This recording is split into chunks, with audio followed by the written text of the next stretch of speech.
This is the Hidden Killers podcast with Tony Brueski. Featuring defense attorney, Hidden Killers daily contributor, and host of the Defense Diaries podcast, Bob Motta. A really interesting witness they brought up was this Dr. Walla, who was the psychologist that was the prison psychologist that was handling, Richard Allen and his issues.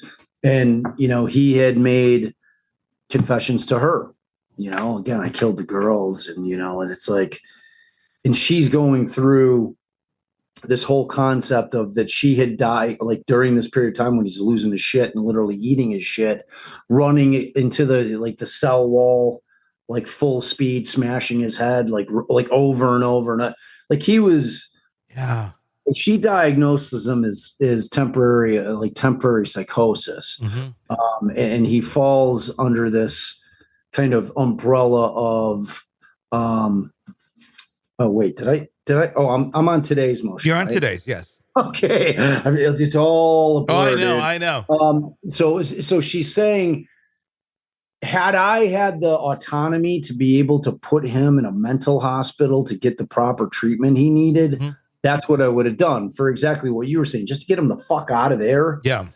Just get him into a place where it's more humanity around him. There's people that he's going to be able to speak to. He's going to have some kind of human contact, just to get him right again. But she's like, I couldn't because he's under this safekeeping order. Mm-hmm. Now, the problem is that in that unit that he's in, this like there's 255, they call it a prison within a prison. It's like super lockdown. It's for people that are hyper violent, that have fucked up some other place, or, for guys that are suicidal.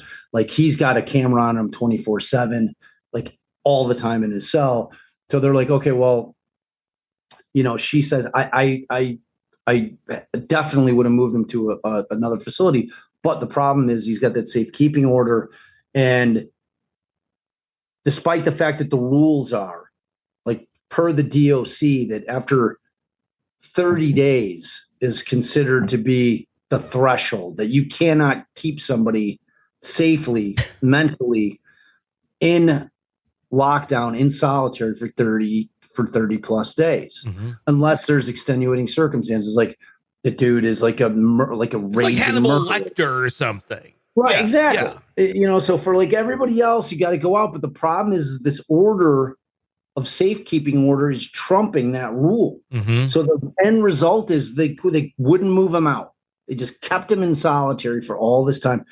So basically the argument is that that all of those factors have been so coercive that that is an act by the state. Because like typically you need a state actor who's saying, okay, yeah, man, we interrogated the shit out of this guy for 72 hours straight, didn't let him sleep. Mm-hmm. We kept the lights on, we're just harassing the shit out of him, and we finally broke him. Like, this isn't that. This is like the environment that mm-hmm. they had him in broke him. And then he starts just making all these statements, like out of nowhere, but like leading up to it, he's professing in his innocence. And once he gets right, because they started giving him tranquilizer. That's what they like. That's how they were treating him. They were tranking him. So by the end of it, by the time he gets to the new joint, like he's done confessing. Now he's professing his innocence again. And he's like, he has no recollection of confessing. Yeah. You're tranking and torturing him basically and going, what he said during the trank and torture is totally valid, but we're going to ignore all these other things that we kind of fucked up on.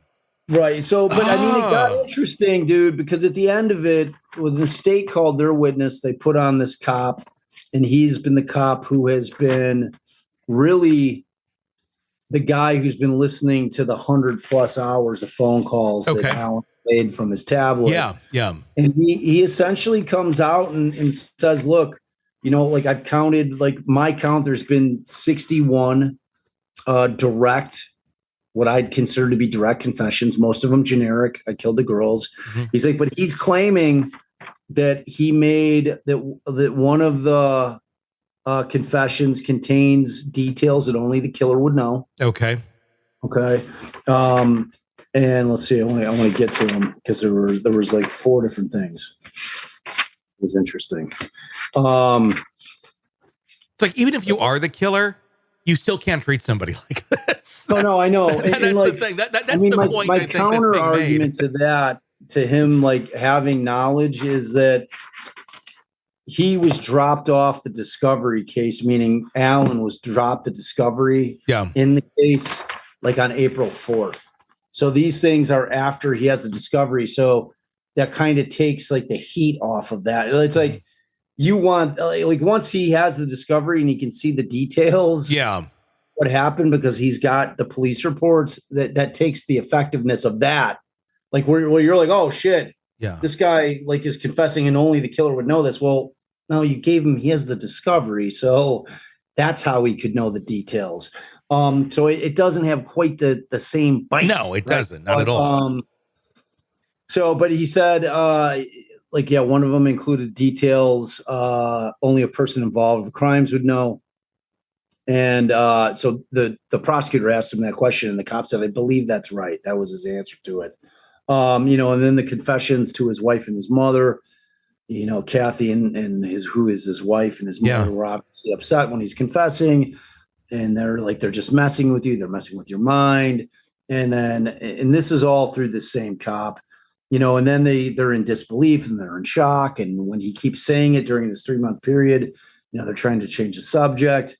He claims that in one of them, he gives motivations for the crime as to why he committed it, why he delayed in confessing. Like but they're not telling us what he says. Okay. That was going to be my next question. Yeah. Right. Like they're not telling us what the fuck he said, which is the only reason I sat in there for 12 hours. Yeah. I want to hear it. So ultimately, he's the last witness. They wanted to end it with a bang. It's a problem.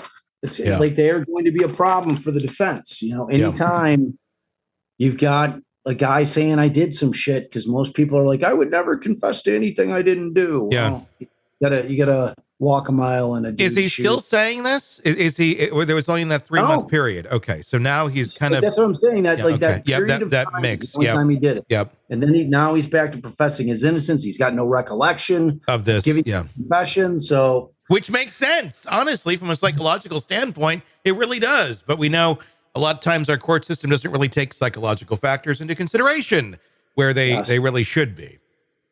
Exactly. And so that ended the day, and she's going to take that one under advisement as well. Again, it's such a novel argument. I don't see that getting granted. Yeah. And a lot of that's going to be issues that are going to have to be brought up at trial. I mean, they're going to have to delve into this. They're going to have to show the conditions in which he was being held, and that he lost his shit, man. Yeah. So tomorrow is the last day. It's going to be a big one. This is where the state is filed what's called a motion in limine, trying to exclude the defense from being able to use the third-party culprit stuff. So that's your Brad Holder, Patrick Westfall, Elvis Fields. So tomorrow could be a banger. We could have some super interesting witnesses. So next week we should have some pretty interesting stuff to talk about. My goodness. Yes. Yeah. It never fails to disappoint. I mean, it's finally, we haven't talked about this for several weeks, but here we are again. As it gets much, much closer, October is not far away, my friend. My goodness. You got that right. Are you ready to listen to this podcast ad-free? Then hit subscribe to the True Crime Today Premium Plus channel now on Apple Podcasts. You'll instantly have access to all of our episodes labeled Advance Ad-Free. You'll hear the interviews before everyone else and with no interruptions. No interruptions. Subscribe to the True Crime Today Premium Plus channel now on Apple Podcasts. And start binging now.